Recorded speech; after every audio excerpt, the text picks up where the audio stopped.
అయినా కూడా ఎక్కడ వెనుదిరుగులా ఆర్థికంగా ఇబ్బందులు వచ్చాయి. అయినా కూడా ఎక్కడ ఎదుర్కొండా ముందుకు పోయే పరిస్థితికి వచ్చారు. అలాంటి వ్యక్తి ఈరోజు పవన్ కళ్యాణ్ గారు భీమవరంలో పోటీ చేస్తారనుకున్నాం.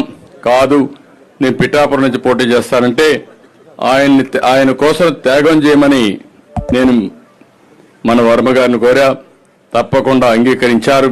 నేను ఒకటే మిమ్మల్ని కోరుతున్నా, ఏదైతే ఈరోజు పవన్ కళ్యాణ్ గారు ఈరోజే కాదు 2014లో ఈ రాష్ట్రం బాగుండాలి, ఈ రాష్ట్రం బాగుండడం కోసం నేను పోటీ చేయని ఈసారి నేను కూడా పూర్తిగా ఎన్డీఏకి సహకరిస్తానని చెప్పి సహకరించిన వ్యక్తి పవన్ కళ్యాణ్ గారు. అదే మాదిరిగా ఈ ప్రభుత్వం పైన వ్యతిరేకత ఉంది. ఈ రాష్ట్రం బాగుపడాలంటే ఈ ప్రభుత్వ వ్యతిరేక ఓటు చేయకూడదని చెప్పి దానికోసం పనిచేసిన వ్యక్తి పవన్ కళ్యాణ్ గారు.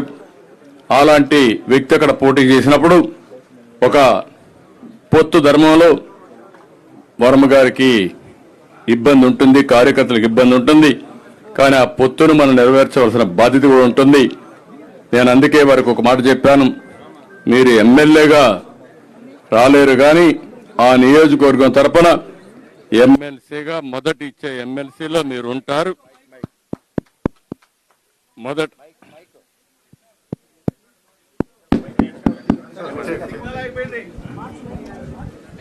మొదటి విడత లిస్ట్ లో ఎమ్మెల్సీగా వారే ఉంటారు.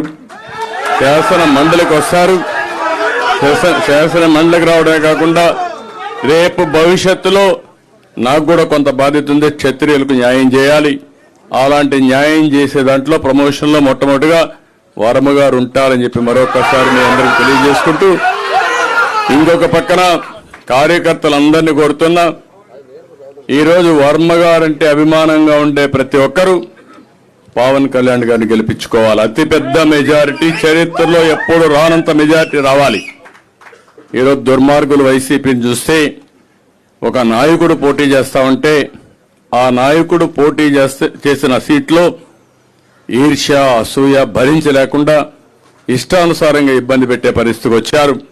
నేను అందుకే ఈ రోజు నుంచి మిమ్మల్ని కోరుతున్నా, ఎక్కడ కూడా ఒక చిన్న ఇది రాకుండా మీరే వర్మ క్యాండిడేట్ అయితే ఎట్లా పనిచేస్తారో దానికంటే 10 రెట్లు ఎక్కువగా పనిచేసి పవన్ కళ్యాణ్ గారిని బ్రహ్మాండమైన మెజారిటీతో గెలిపించవలసిందిగా ప్రతి ఒక్కరిని కోరుకుంటూ, ఈరోజు మాగుంట రాక